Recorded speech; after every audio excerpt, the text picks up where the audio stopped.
Assalamualaikum warahmatullahi wabarakatuh. Salam sejahtera buat sahabat Kang Asep Hidayat semua, serta pecinta cerita misteri kisah nyata dimanapun Anda berada.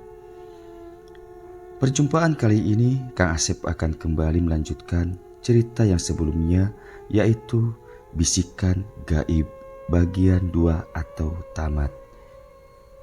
Langsung saja kita ke bagian ceritanya. Namun seperti biasa, yuk kita membaca. Bismillahirrohmanirrohim. Inilah selengkapnya. Bunda kemana tadi? Kok gak ada? Tanya anakku yang besar sembari menangis. Aku tak menjawab. Aku langsung menggendong anakku yang kecil dan langsung menutup serta mengunci pintu itu. Lalu aku bawa kedua anakku ke dalam kamar. Setelah di dalam kamar, aku membaringkan anak-anakku dan membuatkan susu untuk mereka agar diam dan tidur kembali. Tak lama kedua anakku akhirnya tidur pulas. Di saat itulah pikiranku kembali ke beberapa waktu sebelumnya. Mulai dari ketika aku keluar dari kamar mandi sampai aku membuka pintu yang aku kira itu suamiku yang datang. Hingga terakhir aku tiba-tiba saja terbangun dan berada di kamar belakang. Seketika tubuhku meremang, dadaku berdebar hebat. Perlahan aku turun dari kasur agar tidak membangunkan kedua anakku. Lalu aku melangkah menuju lemari pakaian yang di bagian pintunya terdapat sebuah cermin. Jantungku semakin berdetak lebih kencang. Ketika di cermin besar itu, aku melihat bayangan tubuhku yang di beberapa bagian tubuh ada lebam membiru, di antaranya di bagian leher. Penasaran aku menyingkapkan pakaianku. Astaga! Di bagian dadaku banyak sekali bercak lebam membiru.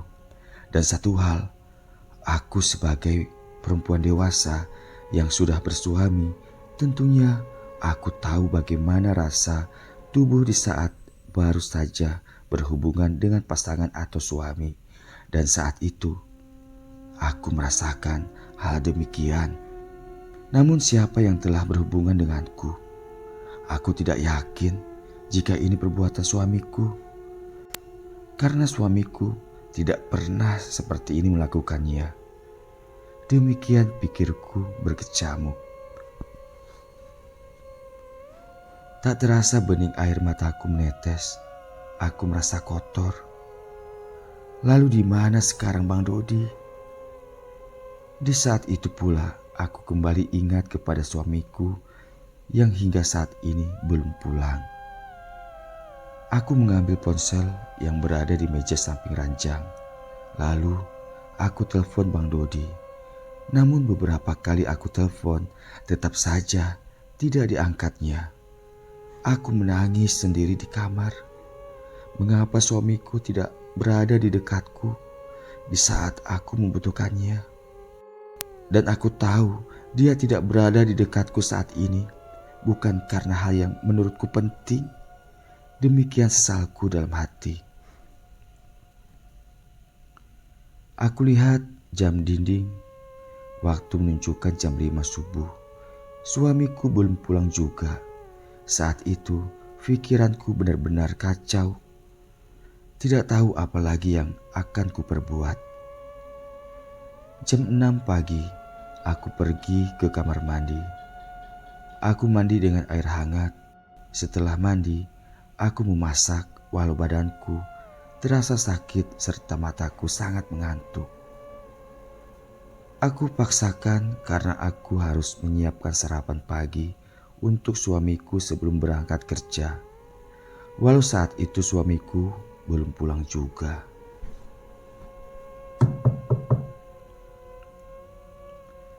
Di tengah aku memasak, terdengar suara ketukan dari pintu depan. Segera aku melangkah ke depan. Saat itu aku benar-benar yakin jika itu suamiku yang datang. Aku buka pintu dan ternyata benar saja Bang Dodi yang pulang. "Kok sampai pagi begini abang baru pulang? Abang kemana saja bang?" tanyaku pelan. Namun suamiku tidak menjawab, bahkan melihat wajahku saja tidak. Bang Dodi masuk begitu saja, melewati aku yang saat itu berdiri di depan pintu. Tanpa bicara ia langsung masuk ke kamar dan aku mengikutinya dari belakang tanpa berkata-kata lagi. Di dalam kamar dia langsung ganti pakaian kerja, lalu tanpa pamitan langsung ia berangkat lagi. Aku hanya bisa diam dan memperhatikan kepergiannya begitu saja. Setelah tidak terlihat lagi olehku, aku duduk di kursi teras depan. Aku benar-benar tak mengerti mengapa suamiku berubah menjadi acuh dan dingin. Jangankan kepada aku, kepada kedua anaknya saja, seakan dia tak peduli lagi. Sikap suamiku semakin hari semakin aneh. Beberapa kali aku berbicara kepadanya, namun dia tidak merespon. Yang keluar dari mulutnya hanya "aku capek" dan "jangan ikut campur". Ketika aku memintanya agar jangan menuntut ilmu itu lagi, hingga suatu malam aku sudah tidak tahan lagi dengan sikapnya. Ditambah lagi dia mengumpulkan barang-barang yang menurutnya antik, seperti keris, pedang samurai, dan lainnya yang berkaitan dengan senjata tajam. "Bang, sampai kapan abang seperti ini sama kami? Abang benar-benar sudah lupa sama kami. Sudahlah bang, jangan lagi abang menuntut ilmu yang gak jelas itu lagi. Karena ilmu itu, sekarang abang benar-benar lupa sama kami. Kalau enggak, biarlah kami pulang kampung saja bang." Demikian ucapku kepadanya yang saat itu dia tengah membersihkan benda-benda keramatnya. Tiba-tiba saja suamiku menghentikan kegiatannya dan plak! Dia menamparku dengan sekuat tenaganya. Hingga aku tersungkur menahan sakit di wajahku. Aku menangis, namun aku menangis tidak hanya karena rasa sakit terkena tamparannya, tapi batinku yang sakit. Rasa tak percaya, tapi ini terjadi. Orang yang selama ini aku cintai tega menyakitiku. Bahkan dia tak peduli melihat aku kesakitan dan menangis. Lalu dia mendekatiku dan berkata, "Kalau kau tidak suka melihatku, keluar kau!" Bentaknya dan menyeret aku dengan kasar, mengeluarkan aku dari kamar. Brak! Setelah aku dikeluarkan dari kamar, pintu kamar ia tutup dengan kuat dan menguncinya dari dalam. Terdengar kedua anakku menangis dan memanggil aku. Namun itu tak lama, suamiku bisa menenangkan anak-anak. Ya, kedua anakku memang dekat dengan ayahnya. Di depan pintu kamar, aku hanya bisa menangis. Namun, aku menangis tidak sampai mengeluarkan suara keras. Karena aku tidak mau sampai tetangga mendengar jika kami tengah ribut. Aku memutuskan untuk istirahat di kamar belakang saja. Di kamar itu, aku membaringkan tubuh di atas kasur. Mungkin karena fisikku sudah teramat lelah, tanpa terasa, akhirnya aku tidur. Entah sudah berapa lama aku tertidur, akhirnya aku terjaga. Karena aku mendengar suara sesuatu yang lumayan bising. Itu suara seperti seseorang tengah membersihkan ikan atau memotong ikan di landasan. Masih di atas tempat tidur, aku memperjelas pendengaran. Aku semakin yakin ada yang tengah memotong-motong ikan. Perlahan aku bangun dan melangkah keluar dari kamar. Setelah di luar kamar, aku dapat mendengar lebih jelas lagi suara itu. Sedikit heran karena suara itu tidak dari dapur, melainkan dari kamar depan. Dengan pelan aku melangkah mendekati kamarku. Yang terlihat dari tempatku saat itu, pintu kamarnya terbuka lebar dan kamar dalam keadaan terang. Aku berdiri di depan pintu kamarku, lalu perlahan aku menyibakkan kain hordeng pintu kamarku untuk melihat ke dalam. Ya Tuhan!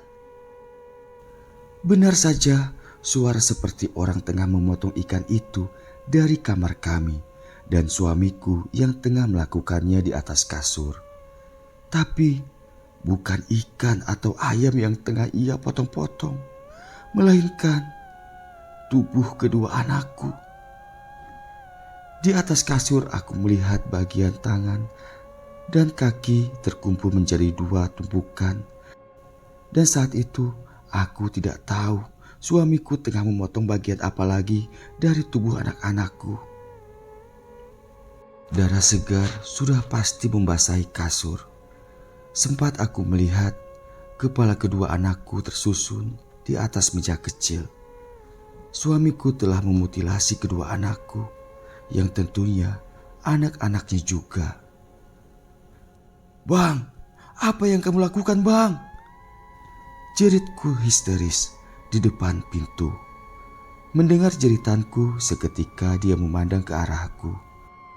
Melihat wajahnya yang penuh dengan bercak darah kedua anakku, aku merasa ngeri. Aku berlari keluar rumah menuju rumah tetangga. Aku gedor berkali-kali rumah tetanggaku. Bersyukur mereka cepat membuka pintunya dan bertanya ada apa malam-malam memanggilnya. Dengan panik dan sembari menangis, aku menceritakan apa yang telah terjadi. Sontak tetanggaku terkejut, bahkan karena teriakan dan tangisanku, beberapa tetangga lainnya berdatangan dan menghampiriku. Beberapa tetangga, khususnya para bapak-bapaknya, pergi ke rumahku. Sementara aku tetap di rumah mereka, aku merasa sangat terpukul dengan apa yang terjadi. Aku tidak kuat menerima kenyataan ini. Aku terus menangis sejadi-jadinya. Hancur rasanya hati ini. Bagaimana tidak, aku menyaksikan sendiri kedua anakku dimutilasi. Terlihat ada kendaraan polisi datang dan membawa suamiku ke kantor polisi, serta potongan tubuh anakku dibawa pihak medis ke rumah sakit untuk dilakukan otopsi, serta rumahku dipasang polis lain. Malam itu di sekitar rumahku menjadi ramai. Entah siapa dan dari mana saja banyak orang berdatangan. Melihat situasi demikian sudah pasti membuat aku semakin kacau. Demi kebaikan, para tetangga membawa aku pergi dari area perumahan kami. Aku dibawa ke rumah kerabatnya yang sedikit jauh dari perumahan itu.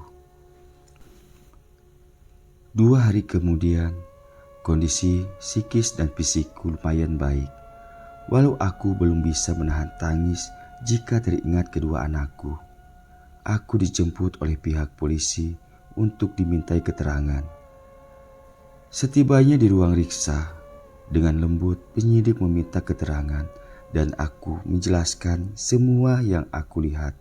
Bahkan dari awal dia bersikap aneh.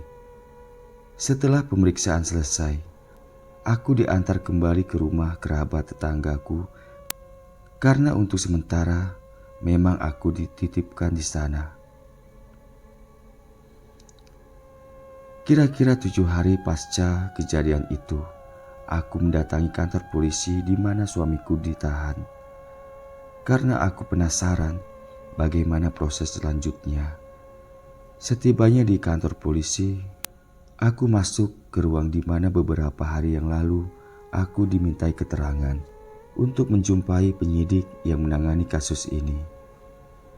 Keterangan yang aku dapat dari penyidik yang menangani kasus suamiku, bahkan hasil pemeriksaan dan konselingnya menunjukkan bahwa suami gangguan jiwa. Dengan demikian kasusnya ditangguhkan dan suamiku harus dirawat di rumah sakit jiwa. Mendengar penjelasan dari penyidik sungguh membuat hatiku semakin hancur. Ini semua gara-gara Jody dan dukun itu yang akhirnya suamiku menjadi monster mengerikan, bahkan jadi pembunuh mengerikan. Anak-anakku yang jadi korbannya. Ucapku geram. Mendengar ucapanku, penyidik itu berusaha untuk menenangkanku. Lalu ia berkata, "Yang pertama, ibu harus kuat dan sabar ya. Saya mohon ibu bersabar. Oh ya, Jody temannya suami ibu itu sudah tiada, Bu. Jody sudah meninggal seminggu yang lalu." Demikian ucap penyidik itu memberitahukan kepadaku jika Jody yang aku maksud sudah tiada. Mendengar itu tentu saja aku sangat terkejut dan bertanya, "Masa iya, Pak? Jody yang biasa nongkrong di pasar itu, Pak?" Demikian tanyaku untuk memastikan. "Iya, Bu, Jody itu. Dia meninggal karena bunuh diri. Diduga mengalami depresi berat." Demikian ujar penyidik itu menjelaskan. Astaga, aku sangat terkejut mendengarnya. Lalu apa bedanya dengan suamiku? Bedanya kalau Jody bunuh diri, sementara suamiku membunuh dan memutilasi darah dagingnya sendiri. Tanpa terasa bening air mataku kembali menetes dan mengalir di pipiku. Entah apa yang aku rasakan saat itu. Aku sudah tidak tahu lagi. Suamiku memang pembunuh keji kedua anakku, juga anaknya. Tapi suamiku juga korban dari ilmu hitam yang ia tuntut. Aku marah, aku benci sama suamiku juga percuma. Karena aku yakin apa yang dia lakukan di luar akal sehatnya. Bahkan saat ini dia dinyatakan gangguan jiwa dan harus ditangani serta dirawat di rumah sakit jiwa. Tuhan, ampunkanlah dosa-dosa suamiku, serta kuatkanlah aku dalam menghadapi musibah ini. Hanya kepadamu aku mohon ampun dan perlindungan Tuhan. Selesai. Demikian akhir dari kisah ini. Semoga kita semua dapat memetik pelajaran berharga dari kisah ini. Bahkan tidak sepatutnya kita manusia meminta apapun selain kepada Allah. Karena sesungguhnya para jin dan setan berupaya menipu dan memperdaya kita agar terjerumus dan akhirnya menjadi teman mereka kelak di neraka. Mohon maaf jika banyak kekurangannya. Kang Asep haturkan banyak terima kasih. Kang Asep akhiri. Wassalamualaikum warahmatullahi wabarakatuh.